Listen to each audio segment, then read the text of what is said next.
I should probably preach a sermon now, huh? All right. If you grew up Jewish, or perhaps just around a lot of Jewish people, today's gospel might sound a bit familiar. Because we tell a very similar story about another famous and respected rabbi, one whose name might actually be familiar to you if you've ever been to a Seder or a college campus. Rabbi Hillel was a popular rabbi who lived around the same time as Jesus. He was about one generation older, and it's entirely possible that Jesus studied under Rabbi Hillel and was influenced by the older rabbi as he began his own ministry. We'll make of what we will of the two contemporaneous stories told about the two men, which have basically the same punchline. But they're not exactly the same story. We just heard the gospel together, but I want to share the Hillel story with you as I was told it 1,000,000 times when I was a kid. And there are actually two rabbis in this story. Neither one of them is Jesus. Hillel and a man named Shammai. Both were renowned for their brilliant teaching. One day, a man decides to challenge this reputation. He arrives at Shammai's rabbinical office hours, and he says, "If you are such a great teacher, why don't you teach me the entirety of the Talmud, that's Jewish theology and law and tradition, why don't you teach me the entirety of the Talmud while I'm standing here on one foot?" Shammai feels that this is disrespectful to his life's work and to the Talmud, which takes years and years of constant study to understand, and he rather violently discourages the man from asking him any more questions. In some versions of the story, he chases him away with a stick. In other versions of the story, he hits the man with the stick. So, not a fan. So this guy, undeterred by the stick, goes to Rabbi Hillel's office hours. I guess we're next door. And he stands in the doorway and he says the same thing.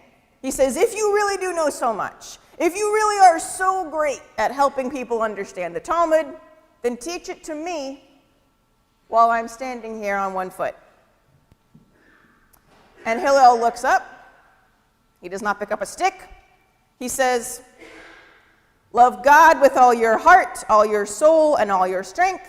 Love your neighbor as yourself. The rest is commentary. Now go and learn." So it's a really similar story. I looked it up. It's possibly the same story attributed to two different guys, or it's also possible it was just a common thing for well-known rabbis at the time to be asked this kind of gotcha question by people trying to challenge or question their rabbinical chops. Either way, the punchline is the same. You want to know the most important thing? Love God, love others. That's it. You've got it.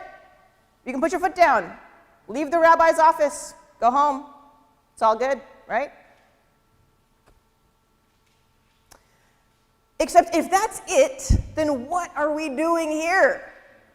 What is up with this whole thing? All the building, the stained glass windows, the music, the bread and the wine, the speakers, the printed bulletins. Why am I here dressed like a sloth going on about stuff? Why don't we just show up every week, stamp each other's foreheads with "love God, love others," and go back to bed? Because that's not all there is. It's not. And if we look closely at these two stories, they don't ever say that it is. In the Hillel story, the line that always stuck out to me when I was told it over and over was when he says, "The rest is commentary." Because I love commentary. You don't end up here doing this if you don't really like thinking and talking about all this stuff. I love that Hillel doesn't pretend to have succeeded in teaching the guy everything. Instead, he treats it as an invitation to more. You've gotten the basics, the 101, the first hit for free. Now, go deeper. Stick around. Ask more questions.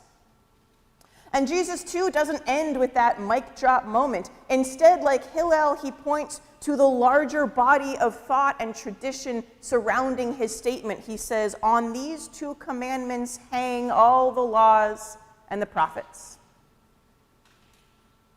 So I think it's easy to take these stories as ones that dismiss or downplay the everything else. That's often how they were presented to me, as if they imply that the rest doesn't really matter. All the stories and the rituals and the questions that make up the life of the church. Do we need to bother with all that extra stuff now that we have that most important precept? Or have we just let ourselves get distracted and overwhelmed? But all that extra stuff, that's the stuff that was so important to Shumai that he put himself on the line to fight a guy with a stick about it. It was the stuff that Hillel pointed his visitor to, the stuff that Jesus describes as what hangs on the sturdy support, all our tradition and our theology, the laws and the prophets. These stories don't say that love God, love others is the only thing, just that it's the central thing. Instead of downplaying the stuff that Hillel calls commentary, I think the message of this gospel and its Jewish echo are that it's all really, really important, because it's how we actually get to that central precept. Because while love God, love others might be simple, it's sure not easy. Even our Old Testament readings, for weeks we've been in the story of Moses, and not the fun part with the ocean parting and the frogs and everything. We've been wandering around in the desert with the Israelites while Moses goes up to Mount Sinai and he gets the 10 Commandments. We don't just get the 10 Commandments, though you could argue that's the most important part, right? Why all this other stuff around it? The story, the cloud and the mountain, the brothers and the sisters, the singing and the dancing, the mistakes and the lamentations. Because that's where we actually live, in the story, the details, the commentary. We can't spend our whole lives standing on one foot. That's the whole point. Love God, love others isn't the only thing. It's just the first thing. It's the invitation and not the actual party itself. The story today doesn't tell us that the other stuff doesn't matter. It tells us why it matters.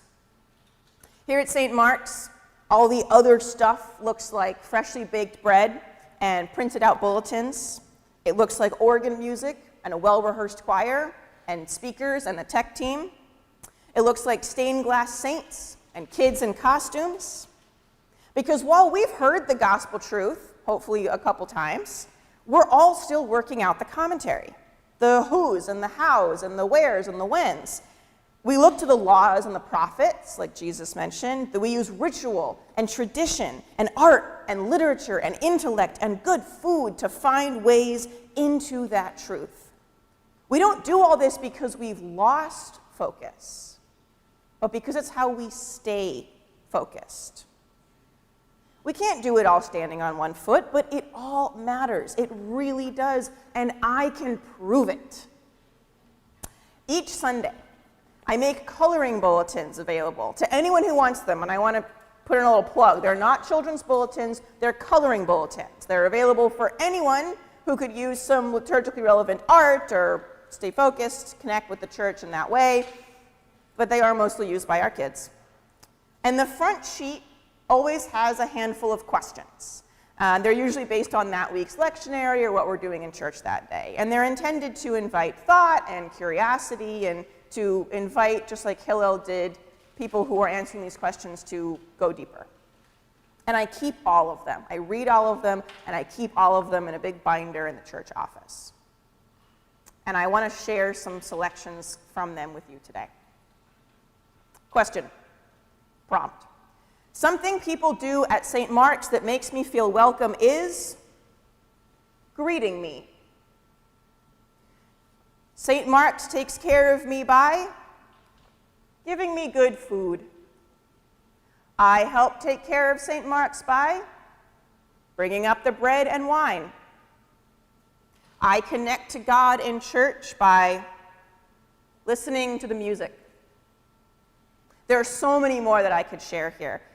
The youngest members of our church telling me over and over that the things we do here, the little things that might seem to fade away in importance compared to this great commandment, the earthly things, the bread and the building and the bulletins, are the very things that help them experience God's presence and become part of this great story of love.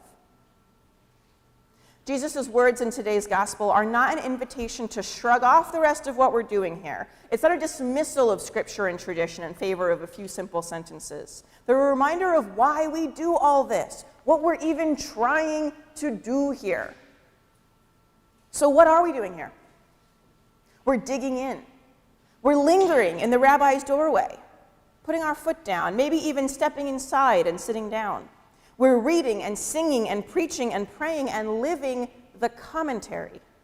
We're going and learning. How do you go and learn? What happens when you put your foot down and start walking the walk? I want us to think in this stewardship season and at Jesus' gospel invitation about how we as individuals and a community put that central truth into practice. What song, poem, story, artwork fleshes it out for you? Where in our service do you experience God's love and your own neighborly call? In the sounds of the organ, the sunlight through stained glass, a hand in yours during the peace, bread on your tongue? Love God, love others. The rest is commentary. Our lives, our world, our stories, our traditions, the laws, the prophets, our feet and the earth beneath them, whether we're wobbly or walking. Love God, love others. Now go, you could say, go forward in faith and learn.